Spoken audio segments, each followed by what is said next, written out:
बड़देवल के कपाट खुले और सबको आश्चर्य हुआ कि ये क्या, जगन्नाथ जी के वक्षस्थल पर ये पत्ता कहाँ से आया?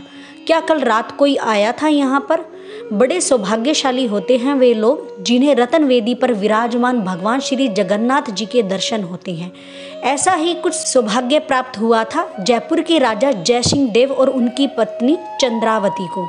जब उड़ीसा के राजा ने उन्हें अपने राज्य में आमंत्रित किया था तो जयसिंह देव और उनकी पत्नी को थोड़ा भी अंदाजा नहीं था कि बहुत ही जल्द उनका जीवन बदलने वाला था।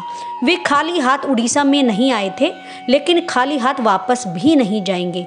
एक बहुत बड़ा उपहार उनकी प्रतीक्षा कर रहा था। नमस्कार दोस्तों, आप सभी का हमारे चैनल पौराणिक कथाओं में स्वागत है।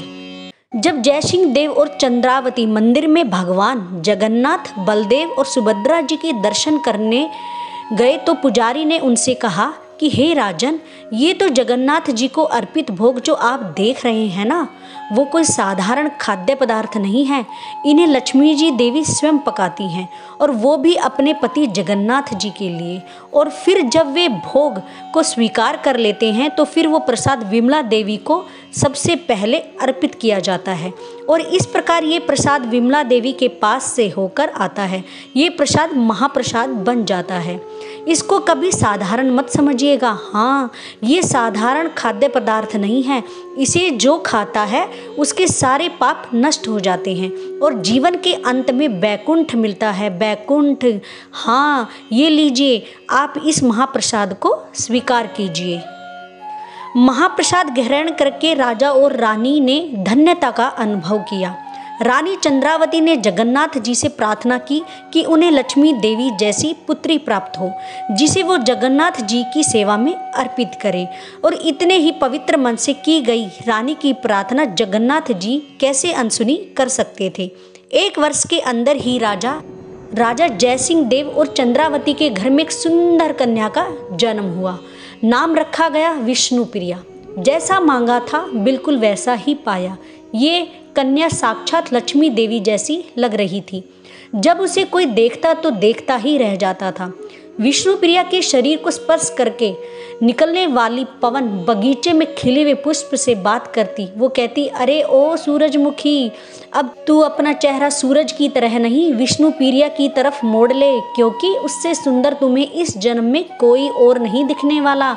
तभी वहां से निकलने वाला भंवरा भी इन दोनों की बातों में अपना सुर फूटता हुआ कहता, हाँ बिल्कुल सही कहा। सिर्फ सुंदरता ही नहीं, गुण चरित्र में भी मैंने ऐसी राजकुमारी नहीं देखी। उतने में ही पेड़ की टहनी पर बैठा तोता बोलने लगा, राजकुमारी विष्णुप्रिया की जय हो, राजकुमारी विष्णुप्रिया की जय हो। दिन और रात के चक्र समय का लहरों पर बीतता चला गया। राजकुमारी बड़ी होने लगी। एक दिन रानी चंद्रावती अत्यंत बीमार हो गई।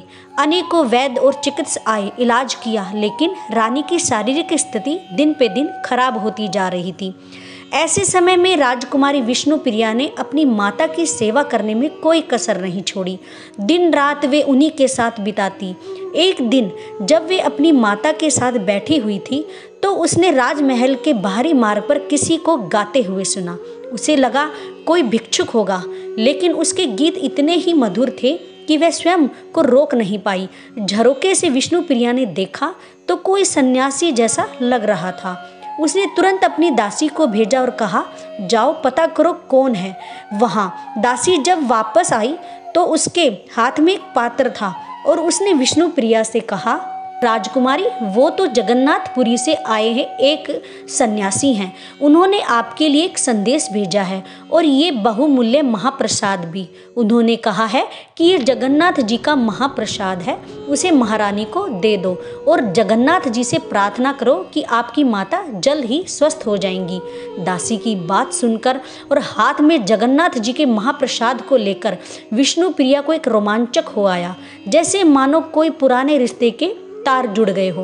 उसके हृदय में प्रेम और आनंद की लहरें उठने लगी। उसने ये प्रसाद अपनी माता को दिया।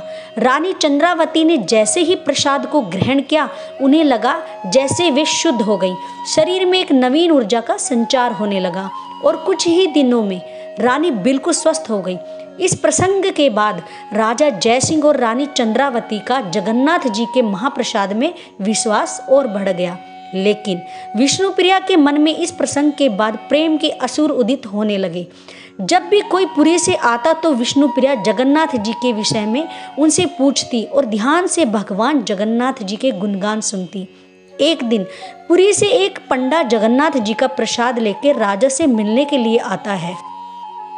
राजा जयसिंह देव ने अत्यंत सम्मान के साथ उनकी उत्तम देखभाल की। कुछ दिन रुकने के पश्चात जब वे वापस जाने लगे तो राजा ने जगन्नाथ जी के लिए उन्हें अनेक भेंट और उपहार दिए। लेकिन विष्णुप्रिया सोचने लगी, जगन्नाथ जी तो स्वयं लक्ष्मी देवी के पति हैं, उनके पास किस ऐश्वर्य की कमी है। फिर भी मैं ऐसा क्या उपहार दूं कि उनके लिए भेजूं जो उन्हें प्रसन्न कर सके। आखिरकार उसे एक उपाय मिल ही गया। विष्णुप्रिया ने एक भोजपत्र लिया, सुनहरी कलम ली, कस्तूरी को मसलकर एक विशेष सुगंधित शाही तैयार की। अपने हृदय के प्रेम को प्रकट करते हुए एक पत्र लिखा, उसे सुंदर डिब्बे में रखा और पंडे को दे दिया। इसके साथ उसने पंडे से निवेदन किया कि ये मेरा जगन्नाथ जी के लिए उपहार है, इसे कृपा करके आप जगन्नाथ जी तक पहुंचा दीजिएगा।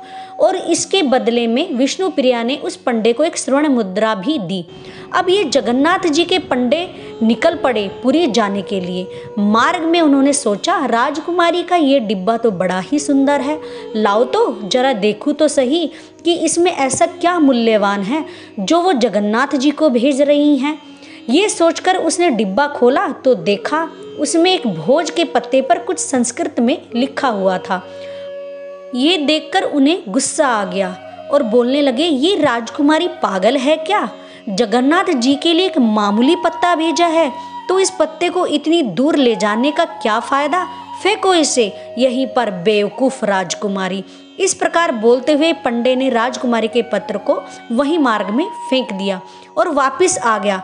घर पहुंचकर अच्छे से अब उसने विश्राम किया। थकान के कारण जब नींद आ गई तो हमारे प्यारे जगन्नाथ जी पहुंच गए उस पंडे के स्वप्न में और अच्छी डांट फटकार लगाते हुए कहा, तुम्हारी हिम्मत कैसे हुई मेरे उपहार को हाथ लगाने की? तुम्हारे लिए जो रत्न आभूषण राजा ने दिए थे वो तो सब तुम लेके आ गए, लेकिन राजकुमारी विष्णुप्रिया ने जो मेरे लिए भेजा था उसने तुम्हें रास्ते में ही फेंक दिया। स्वार्थी कहीं का, अब यहाँ आकर आराम से सो रहे हो। जगन्नाथ जी को इस प्रकार का क्रोध में देखकर पंडा घबरा गया। उसने कहा, प्रभु प्रभु, कौन सा उपहार? वो तो सिर्फ एक भोजपत्र था। जगन्नाथ जी ने बीच में ही बात काटी और, अरे मूर्ख, मेरे लिए वो पत्ता सबसे अनमोल था। राजकुमारी ने अत्यंत प्रेम और स्नेह से मुझे पत्र लिखा था और तुमने उसे वहीं फेंक दिया। उसके समान कीमती कोई और धन संपत्ति मेरे पास नहीं है। जब तुमने उसे मार्ग में फेंक दिया था तो मैंने उसे वहां से उठा लिया था। कल मेरे मंदिर में आके स्वयं देखना।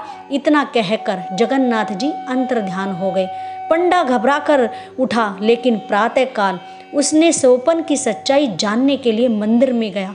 जब मंदिर के कपाट खुले तो सभी हैरान हो गए। उन्होंने देखा कि जगन्नाथ जी के वक्षस्थल पर कुछ पत्ते जैसा लटक रहा था। सभी लोग अपने अपने तर्क लगाने लगे थे कि क्या हो सकता है। आखिर ये वह पंडा मुख्य पुजारी के पास पहुंचा और उसने सारा वृतांत कह सुनाया। ये सुनकर पुजारी के मन में सोचा कि ये तो सामान्य पत्ते का टुकड़ा लग रहा है, इसका क्या मूल्य हो सकता है। ये सोचते हुए ध्यानपूर्वक उस पत्ते को उठाया और उसे खोलकर देखा तो उसमें एक सुंदर संस्कृत का श्लोक लिखा हुआ था, जिसमें राजकुमारी ने अपने मन की बात जगन्नाथ जी से कही थी। और वो श्लोक इस प्रकार है, रत्नाकर स्तव ग्रहम ग्रहणी च लक्ष्मी किम देव्यास्ति भवते पुरुषोत्तमाय आभिर्गोप ललना हरते मानसाय दत्ते मनश तदनु हे कृपया ग्रहारणम। इस श्लोक का अर्थ ये होता है कि हे प्रभु, श्री क्षेत्र में जो भी आता है कुछ ना कुछ उपहार लेकर आता है। मैंने भी सोचा कि मेरे प्रेम की निशानी के रूप में मुझे भी आपको कुछ देना चाहिए, किंतु मैं क्या दे सकती हूँ? आप तो स्वयं क्षीर सागर में शयन करते हैं, जो समस्त रत्नों का भंडार है। आपकी पत्नी स्वयं लक्ष्मी देवी हैं, जिनकी कृपा से लोग समस्त धन संपत्ति प्राप्त करते हैं। आखिर अनेक बार सोचने पर मैंने निर्णय लिया कि जब आप वृंदावन से प्रस्थान करके मथुरा चले गए थे ना, तो उस समय वृंदावन की गोपियों ने आपका मन चुरा लिया था, इसलिए मैं आपको अपना मन दे रही हूँ। कृपा अपने चरण कमलों में मेरे मन को स्वीकार कीजिए। जब पुजारी और वहाँ के उपस्थित जनों ने उस पत्र को पढ़ा तो सभी की आंखों में प्रेम अश्रु प्रभावित होने लगे और राजकुमारी को उन्होंने प्रणाम किया। क्या आपने कभी भगवान के लिए प्रेम पत्र लिखा है? यदि लिखा है हाँ, तो हमें कमेंट बॉक्स में लिखकर जरूर बताइएगा।